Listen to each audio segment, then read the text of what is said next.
What's up? What's up? What's up? It's your boy Domuto. We are back with another video. Today we're watching Cell Prime First Foe Black Frieza. Cell Prime versus Saladverse, episode 1 and 2 today. So we're gonna get into it, man. Part 1, the backstory is pretty good. So so we're gonna check it out, man. Make sure you like, comment, subscribe, and there you go. After barely escaping erasure, Cell finds himself in an entirely new continuity. He can't believe that he almost lost there. But more importantly, he wants to figure out where he's supposed to be right now. Welcome to this brand new story. This will be a different format than my usual videos, as now this is no longer What If. This is an original series about present Cell, who we'll just refer to as Cell Prime. He's the main character, but not a standard protagonist. He's not a hero by any means. Where will we go from here? Now, we begin episode 1 of Cell Prime vs. the Saladverse. Cell floats around in nothingness. He has no clue of where he is or when he is. Did he break into another universe, another timeline, another continuity entirely? He's not sure. And more importantly, is this a place that already existed, or is he just in a state of nothingness? Was it a place that he created? He has a lot of questions right now. He's glad that he was able to escape being erased permanently. But more importantly, he still needs to grow stronger. He wants to grow as powerful as possible. He got a small taste of power, and he's drunk off it. He's not anywhere near where his limit should be. And even if he does have a limit, he's going to go beyond that. But before any of that, he needs to figure out where he is, because it seems like he's in a place where, well, nothing exists. It doesn't even seem like just regular empty space. It's a weird feeling. And also he notices something else pretty strange. The power that he recently attained in his battle is leaking out of his body. Despite getting so much power, he needs to improve himself. His body just can't handle it. It's actually completely breaking down from holding all this power. Thanks to his passive regeneration and how strong that regeneration is, even though his body is completely breaking down, it instantly heals itself. So it just feels like the energy's leaking out, but if he didn't have that regeneration, he'd be done already. Well, in order to find out where he is, maybe he could just teleport somewhere. He does have access to the Kai Kai, so at least that could help him, he hopes. He tries to Kai Kai, but there's nothing around to Kai Kai too. He tries into transmission, and that doesn't work either.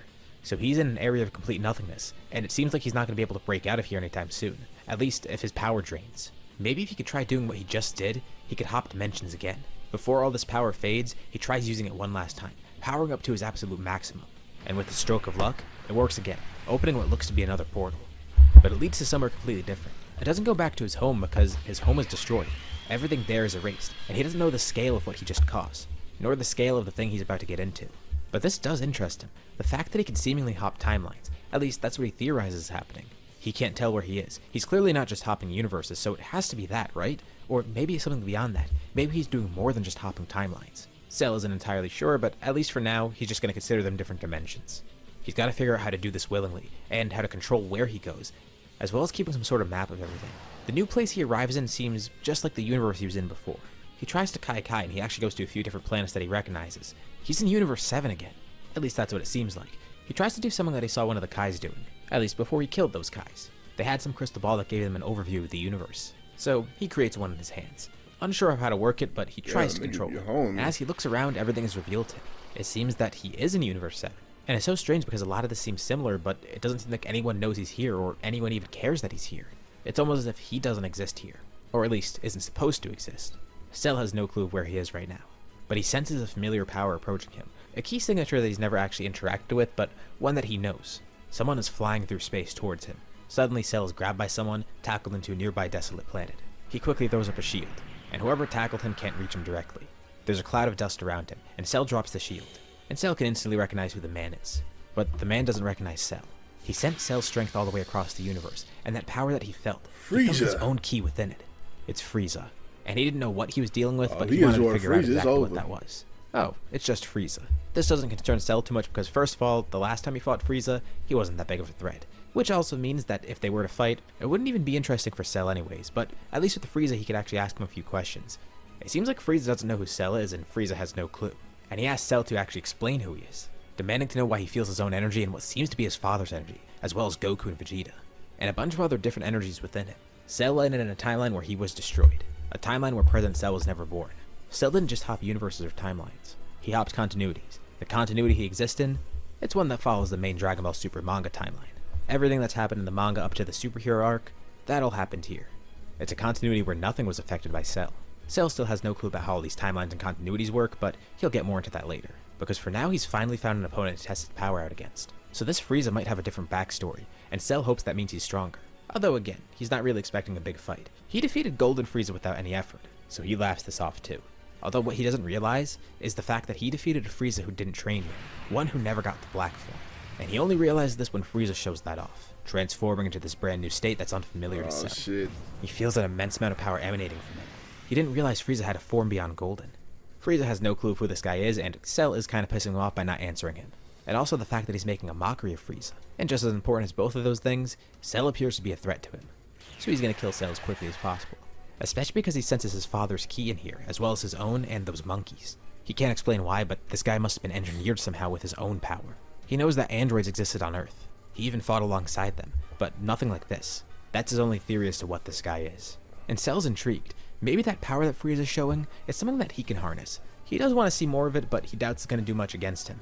He fights Frieza without transforming, and he gets a good gauge for his strength. He's definitely a lot stronger than the Frieza that he killed recently. Right. Although, he actually is able to push Cell a bit. Cell's holding back a lot, so he decides to show off a bit more of his power. Also remembering that a lot of it leaked away. Even though a lot of it was lost, he should still have more than enough to fight Frieza. And this is a good warm-up battle. They fight for a bit.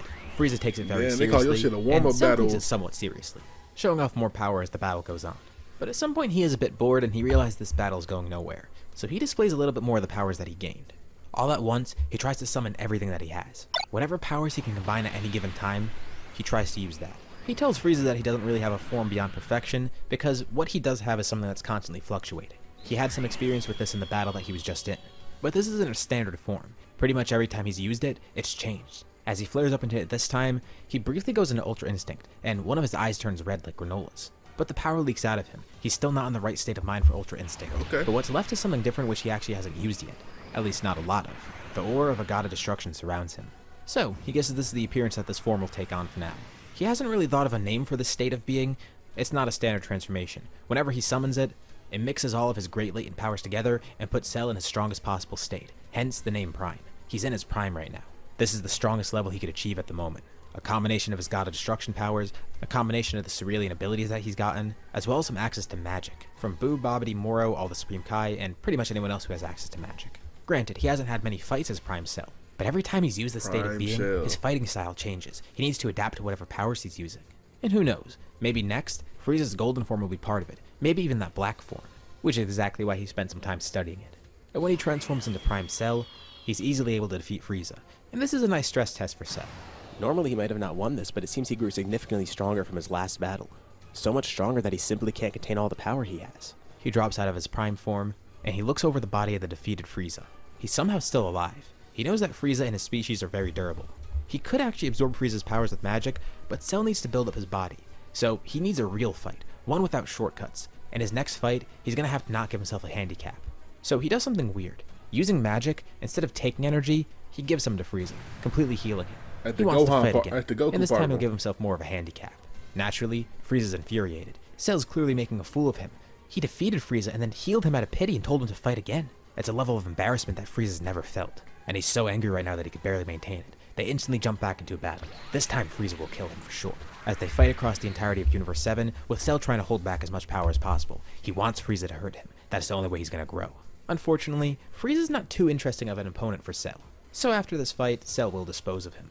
Possibly just draining whatever power he has. Frieza might make for a good snack after all.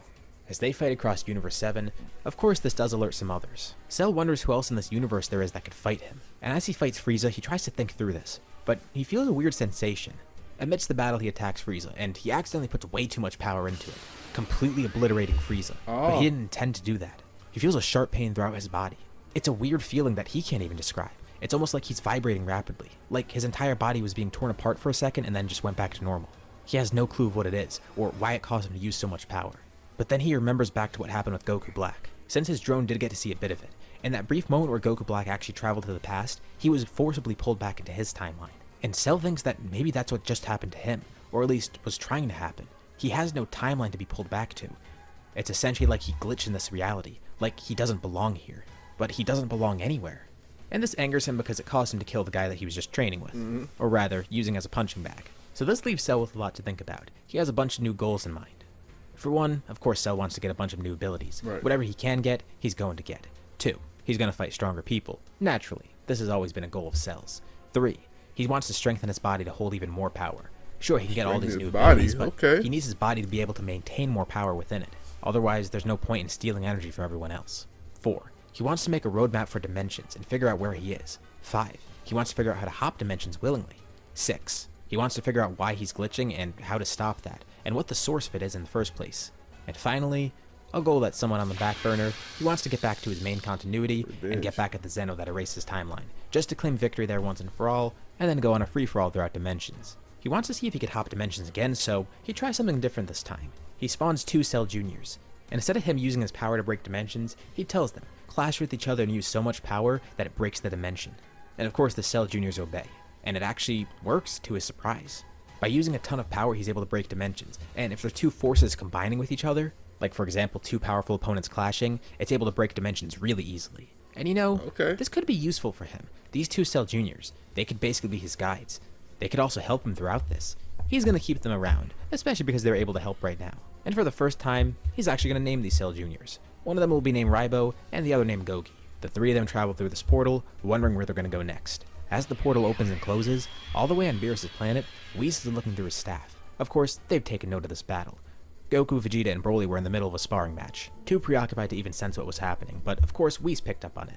And it's interesting to see that someone killed Frieza, and from what he saw, it looks like Cell, which is really strange because he knows about Cell, the one that was on Earth, but that doesn't make sense because both cells were destroyed, the present Cell and the one from the other timeline that was killed versus Gohan. And then there was the other one, Cell Max, the one who wasn't the original Cell, who was also recently defeated, but he's completely unrelated. And from what Whis could tell, this guy was breaking through dimensions, and it didn't look like he belonged here. They'll find out about Frieza dying later, but it's not necessarily a bad thing. Although he's not going to tell them right now because it's going to raise many questions. So instead, he decides to contact someone who oversees more than him. This isn't his responsibility. Outside of all continuities and timelines, there's a strange domain that oversees everything. And there's only one instance of this domain. We could refer to this area as the Supreme Time Nest. It's one that watches over all these continuities. Time Nest. And there is someone that doesn't exist in any continuity, just in this one domain. This is the Supreme Kai of Continuity, aka just Cronoa. Now, she's already dealt with this in the past, and the present, and the future. She's actually recently created something new that she calls the Time Patrol. And they've already seen some weird, crazy threats. Few, for example, is out there somewhere, and in one other continuity, Lord Slug grew beyond expectation and became the main threat there. And there's all other continuities where one thing changed, causing a massive butterfly effect. The strongest warrior at the Time Nest right now is one that goes by the name of Piccolo, from a continuity where Lord Slug became the main threat. And with this new Time Patrol, Cronoa actually has to explain how everything works. There's a hierarchy of everything, one that might go beyond their comprehension. So of course they know that there's multiple universes, and there's multiple timelines, each with their own instances of those universes. But beyond that, there's something called continuity. To outline it, she shows an example. Let's use the main continuity, or what everyone calls canon. There are 12 different universes, formerly 18 there. And all those universes exist in one timeline. There's multiple different timelines, like the present timeline, and future Trunks' timeline before it was erased, as well as all the other ones that were created. But holding all those timelines together is a continuity. And while there's a finite number of universes and timelines, there's an infinite amount of continuities. This specific Cronoa that we see though, she's the Supreme Kai of Continuity. And this is more like a continuity patrol if anything, but we'll call it the What If Time Patrol for simplicity. She could go after Cell herself, but the issue is, he's too tough to find. Plus, she's the only one capable of cleaning up his mess. She is powerful on her own, but the continuity patrol will be better to find him, although they might need more recruits. Okay, as he's getting all this explained to him, Piccolo asks, why can't they just hire a bunch of really strong people if there's infinite timelines? And Cronoa says they could, but it depends on if they want to do it first of all, and most importantly, if they could be found. There are infinite continuities, and the continuity patrol isn't going to skim through everything to find the rare strong one. Yeah. However, seeing timelines where anomalies occur, like Piccolo's for example, that's how strong members could be found.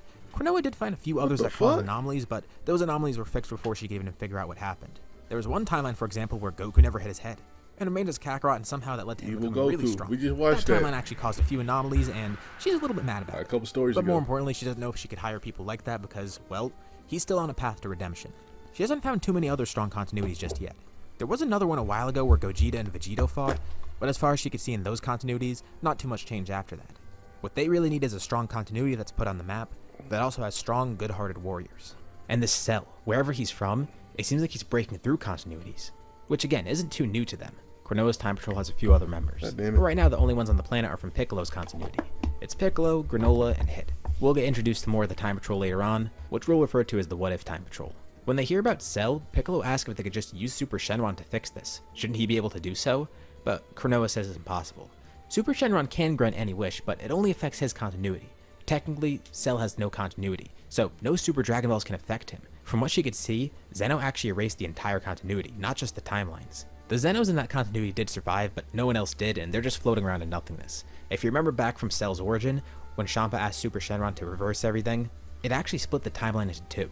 There was a timeline where Cell was defeated, and one where everything continued like nothing happened. But both those timelines are gone now because the entire continuity's gone. So within all those different timelines, any of the Super Shenrons could have worked. But those specific Super Shenrons are gone. There are infinite others, but they exist in different continuities and can't affect other continuities. So they can't just use that to fix everything that Cell's done. He technically doesn't belong where he is. He doesn't belong anywhere. He's essentially the continuity version of Homeless. So they're actually going to need to go after him directly. Thankfully, Cell isn't destroying timelines or different continuities either. He's just making holes in them to travel, but every time he jumps into a new timeline or continuity, it splits the timeline that he's currently in. For example, when he first hopped into the universe where he fought Black Frieza, it split the timeline into two, splitting at the exact moment that he got there. So there is a timeline where he never killed Frieza and everything continues as normal, like he never existed. No one will know what happened unless they check the time rings. Simply put, whenever Cell ends up in a new continuity, he ends up in a random timeline, and this timeline basically gets duplicated. If he goes into a continuity with only one timeline, then it'll have two identical timelines, splitting at the exact moment he appears. Cronoa says this is an issue because he's causing instability between timelines and continuities. Instability in timelines is one thing, everyone here is used to that, but between different continuities, that's a completely separate threat. It's on such a large scale that if it gets out of control, no one could fix it. Entire continuities will be destroyed, and Cell will be able to destroy anything and everything just by hopping rapidly. And there's also another issue. Cronoa just heard about Cell from one of the infinite Whis, but again, it's one of infinite Whis. That was just in one timeline, one continuity. They have no way of tracking where Cell is, so they just have to keep a lookout for him right now. They can't even go after him just yet. This isn't like finding a needle in a haystack. It's more like finding a particle within a universe. Actually, no, a larger scale than that. They might need a bigger crew. The What If Time Patrol is facing the first big threat they've seen in a while. And completely unbeknownst to Cell, he just created a brand new enemy. One who might actually be capable of stopping him, if they act quick enough. But we'll continue all that in episode 2 and beyond. So what do you guys think of this story so far? I know it might... Alright. Episode 2. Cell breaks into another continuity. He's starting to get the hang of this, Stolen by Moro. although something feels off this time. Sure, this whole situation is strange and all, but it's almost like an odd presence is following him. He's not too sure of what it is, but he'll be on the lookout for now. Today we delve into episode 2 of Cell Prime. After breaking into this new continuity, Cell finds a planet nearby just to rest on. He was fighting Frieza for a while, continuously healing him, and continuing to fight him afterwards too. Cell feels like he is getting a better hang of his powers, but he's still nowhere near close to achieving all the goals that he has. But for now he takes a rest here, and strangely enough, this place that he's in reminds him of the solar system he was once in before, the one where he originated from. The way this place is laid out, it's exactly like that one. Although, there's no shot that this is the same one. Everything is so barren. He guesses that in an infinite universe, he's bound to come across another solar system like his one. But while he takes a rest on this barren planet, Cell can sense something strange. He's being followed, and it's not that he senses Ki following him, no. He's grown an odd new sense now, like he can sense anomalies in time. He barely has any control over this because this just developed. Did he develop another sense? That's something completely unexpected. It's almost like another level of sense in Ki. He could sense changes in time. Now, Cell Prime has always had crazy awareness. Obviously he was able to notice when the Zenos were watching him, but this is different. It's like while in this continuity, he could feel changes in other continuities. He can't quite hone in on it yet, but he knows it's happening. And it feels like he's being watched somehow. Not like by Zeno. No, he's being watched from a much grander scale than just that. Cell focuses his senses, trying to sense if there's any other strong people in this reality. He doesn't know where he is exactly, he just knows that he broke into another continuity again. So far, it seems like when he breaks through continuities, he'll probably just end up in the same universe. Sure, there are other universes, but it always feels like he ends up in the same one, Universe 7. Granted, he's only hopped a few times now, but it's a trend that he's noticed, and that's why this one is so strange. It doesn't feel like it's Universe 7. He doesn't sense the same powers that he should usually sense. So he tries to kai around to different planets, but really can't find many around. He focuses, first trying to go to New Namek. He goes there and there's nothing. Okay, well, he keeps trying to hop around to other planets that he knows of, but nothing's there. And finally, he tries to find Earth. And he does kai somewhere, but he ends up back on that same barren planet that he was on before. No, that's gotta be a mistake. He tries it again and yeah, he's still on the same planet. He goes to Mars and it's a planet that's near this one. Wait a second, that planet that he was standing on, that was Earth. That's why the solar system looks so familiar. It was the same one. But this doesn't make sense. Why is Earth barren? It looks like something came through the solar system and sucked all the life out of it. He even looks at the sun. It's still there in the sky, but it's far smaller than before. And there are some planets that are completely missing too. And out of curiosity, he tries to sense Ki again. This time, not just any normal Ki. He tries looking for godly Ki. And he feels something terrifying. The second he senses a key signature, the person that he senses, they realize that Cell's watching them. And out of thin air, a man materializes in front of Cell. This guy knew that Cell was sensing him, but Cell recognizes who this is. He does look a little bit different. Moro. But there's no doubt about it. This is the magician Moro, the Planet Eater. Moro doesn't seem to recognize him, but Moro could tell by his ki that he's something special. He could feel a lot of familiar powers in there, most notably Son Goku. What the hell happened in this continuity? Moro was surprised they left someone surviving on Earth.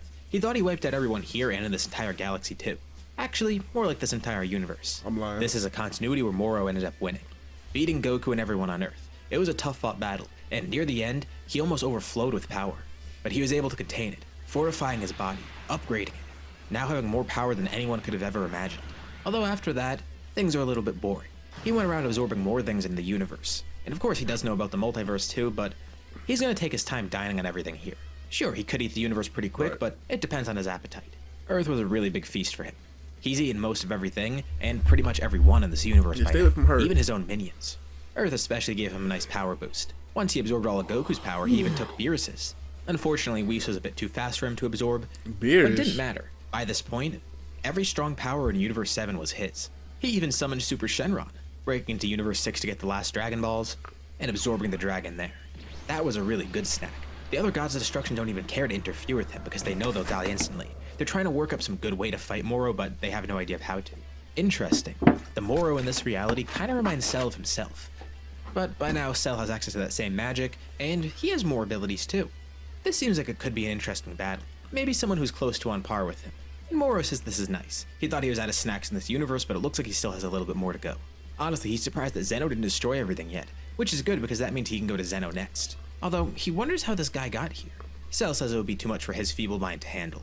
But Moro tells Cell to not underestimate his intelligence. He's millions of years old after all. But not many more words are exchanged, and Moro knows this guy's not going to go down easily. The two begin clashing, and each of them displays the same sort of power to each other. Immediately they both activate Ultra Instinct, impressed by each other's capabilities. They're not so different after all. Upon their first clash, the remainder of Earth is turned into dust, completely obliterated by the impact. Everything in the solar system is destroyed too, just from their first time attacking. Thankfully, neither of them need to hold back. There's nothing left in this universe to destroy, and they don't need oxygen or atmospheres to breathe. Cell quickly reaches an arm behind him, extending it millions of miles out, grabbing what remains of the sun, ripping out the last of the power from it, launching it through his other hand. But Moro is unfazed by this.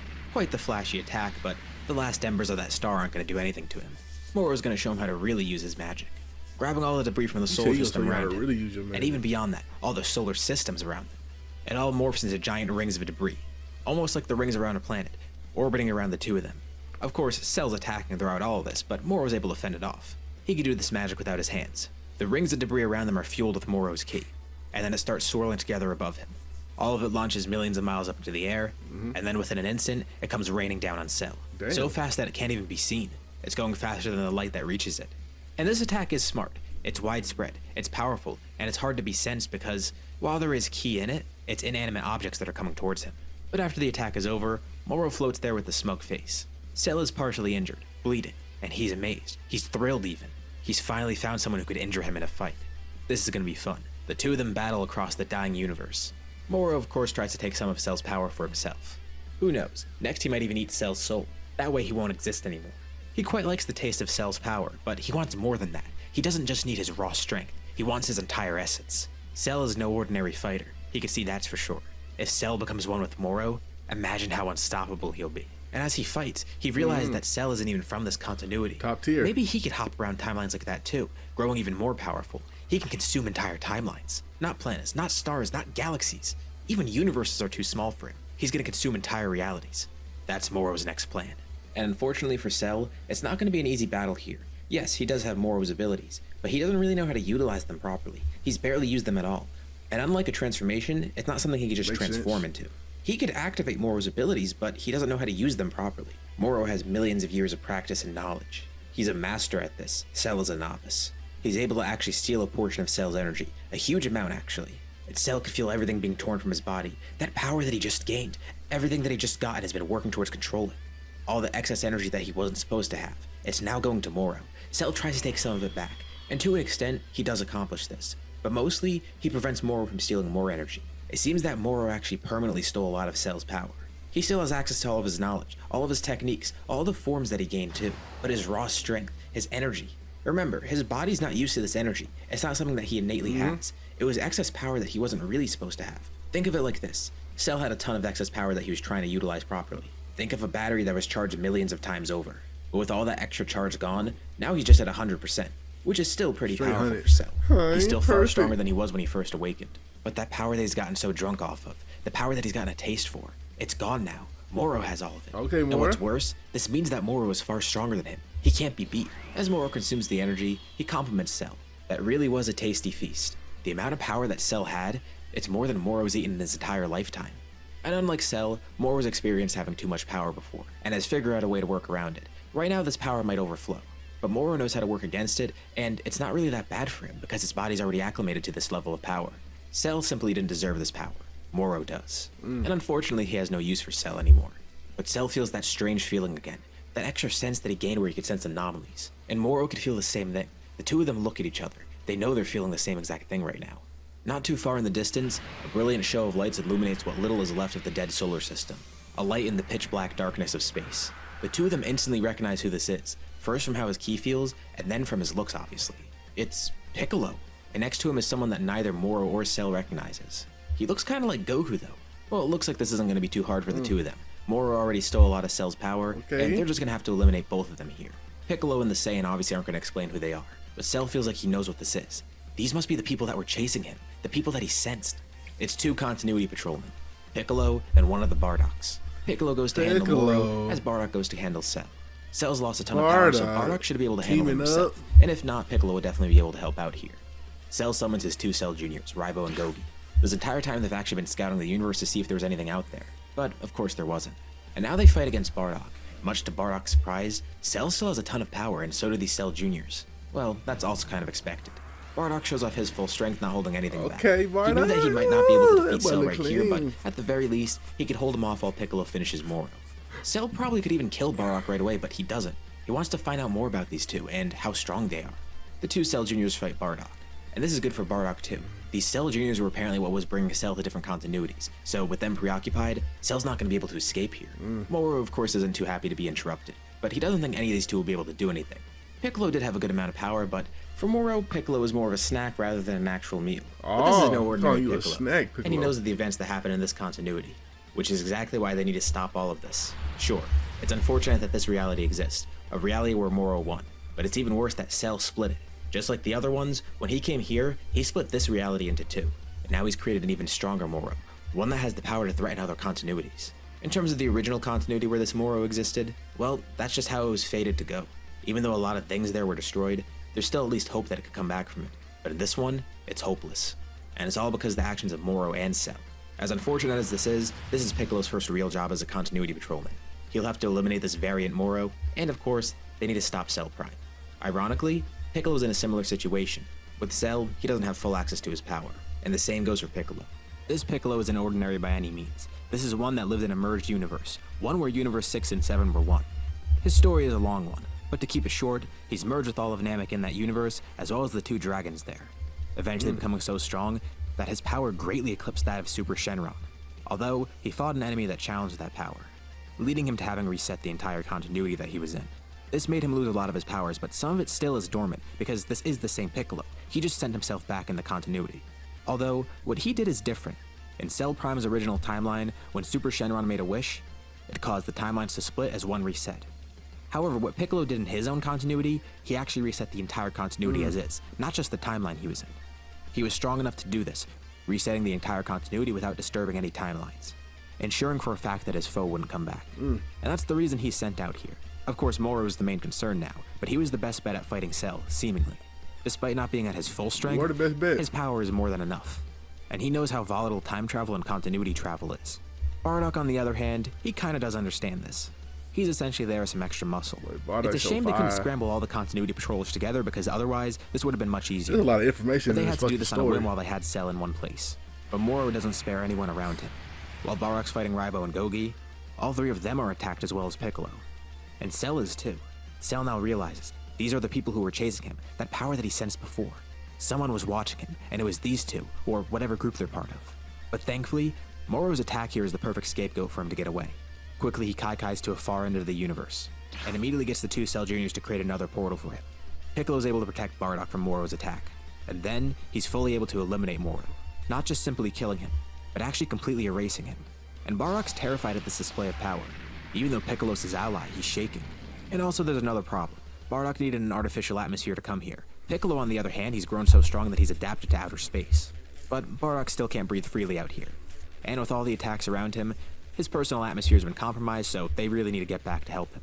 They didn't expect Moro to be that strong, but at least they took the chance at fighting Cell, and they got to see who they were dealing with. It's unfortunate that they couldn't get him right now and that he got away. But Piccolo and Bardock returned back to Cronoa. Piccolo wishes he had access to his full power. Then he could just wish himself to wherever Cell is and kill him right on the spot. But as it is now, it's near impossible to track his movements until he actually sets off their radar. There's anomalies in every continuity, and there's infinite continuities too. Right. Pinpointing Cell is really tough, especially pinpointing him at the moment that they need to. Cell is able to break into another continuity. Angered at this loss, he's glad he still has enough power to actually travel continuities. But it seems that all that excess power is gone. Of course, he still has the experience, the techniques, the skills, everything that he had before. Right. And he's strong as is, too. He could easily wipe out all the gods of destruction right now. Do it, But he then. got so used to that insane power that he just had, and Moro took it all, and then it was erased by Piccolo. It angers him to no end. He needs people to steal powers from. He needs to make his body a better vessel to hold this power. So something like this won't happen again. And he needs to practice his skills, too. If he were more adept with magic, this wouldn't have happened. He's got a good control in it and all of his skills, but not to the extent of everyone he stole them from. Cell plans his next move. But meanwhile, as to not disrupt the natural order of things, they keep the original timeline intact. Again, it's unfortunate that one like this exists, but they have to keep it. And they'll keep an eye on that Moro, because there is still a timeline where he won. If they looked hard enough, they'd probably find multiple of them. But this variant of Moro, the one in the original timeline before it split, he sensed something strange. Even though he wasn't in the timeline where this happened, he feels like he could sense a disturbance in time. And it makes him curious. Well, you that strong? Something just happened, and he wants to know what it is. The Continuity Patrol might have more threats than just Cell. This is where we end off for now. What'd you guys think about It that? has a lot of information in it, so I got to lock in for real if I watch this. So I missed a couple of things, but anyway. But yeah, shout out to Shell Prime. Shell Prime just time traveler. I ain't the patrol of time about to pull up on him. You know what I'm saying? Give him that work, man. Anyway, shout out to Charlotte saying make sure you like, comment, subscribe, and I'll catch y'all next time, man. Peace.